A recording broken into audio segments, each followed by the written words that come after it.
আসসালামাইকুম। Social activist Jacob Milton তার Facebook পেজে একটা পোস্ট করছেন, ইরানে লুকিয়ে থাকা ভারতীয় ও ইসরায়েলি গুপ্তচরেরা ইরানের 12টা বাজিয়ে দিয়েছে। আমাদের দেশে ভারতীয় ও ইসরায়েলি গুপ্তচরেরা এদেশের মন্ত্রী, এমপি, সচিব ও জেনারেল। তাহলে ভাবেন তো আমাদের দেশের কী অবস্থা।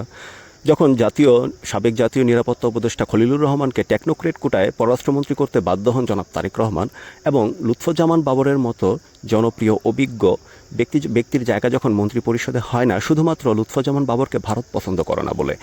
আমাদের দেশে গত 17টা বছর আওয়ামী লীগ কত চেষ্টাই না করছে বিএনপিকে ধ্বংস করে ফেলতে, একেবারে নিঃশেষ করে ফেলতে।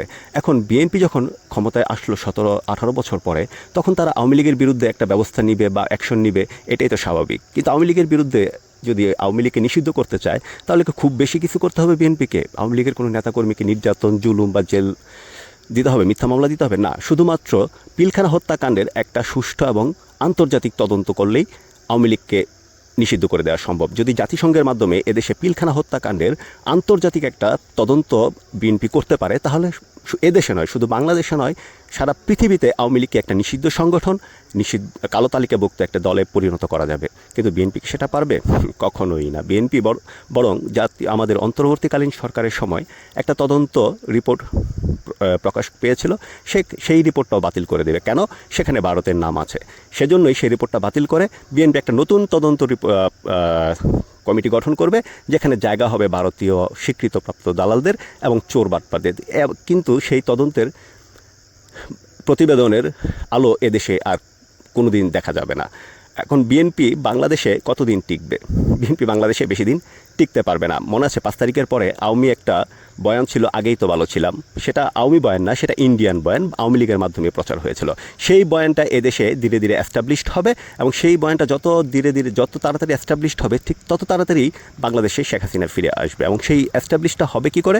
আপনি চীনের সাথে আমেরিকার সাথে যে $22 বাণিজ্য চুক্তি করছেন, আমেরিকার সাথে আপনাকে $22 বাণিজ্য চুক্তিটা করতেই হবে। এখন সেই $22 বাণিজ্য চুক্তি করতে গেলে আপনাকে ভারতের সাথে অথবা চীনের সাথে বাণিজ্য কমাতে হবে। ভারতের সাথে তো আপনি বাণিজ্য কমাতে পারবেন না, বাধ্য হয়ে চীনের সাথে আপনার বাণিজ্যটা কমাতে হবে। যখন বাণিজ্যটা চীনের সাথে কমাবেন, এ দেশের প্রায় প্রত্যেকটা দ্রব্যমূল্যের দাম বেড়ে যাবে।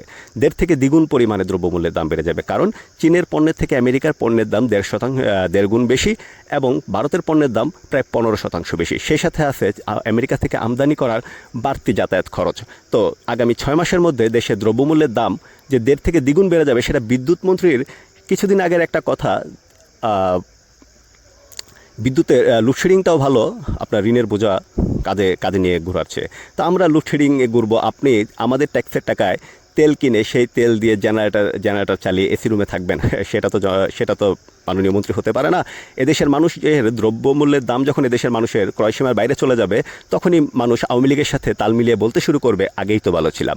এবং সেই ন্যারেটিভটা যখন একটা স্ট্রং বেস এবং স্ট্যান্ড পাবে, ঠিক তখনই শেখ হাসিনা বাংলাদেশে প্রবেশ করবে, এবং আগামী নির্বাচনে শেখ হাসিনা অংশগ্রহণ করবে। 1.5 বছরের মধ্যে শেখ হাসিনা বাংলাদেশে প্রবেশ করবে, এবং আগামী নির্বাচনে শেখ হাসিনা অংশগ্রহণ করবে। আর সেই নির্বাচনে আওয়ামী লীগের সাথে কারচুপি বা ইলেকশন ইঞ্জিনিয়ারিং করে বিএনপি যে টিকতে পারবে না, সেটা বিএনপি খুব ভালো রকম জানে। আর বিএনপির একটা ভ্রান্ত ধারণা ছিল এদেশের মানুষ ভোট দিয়ে বিএনপিকে ক্ষমতায় আনার জন্য ডেসপারেট হয়ে আছে।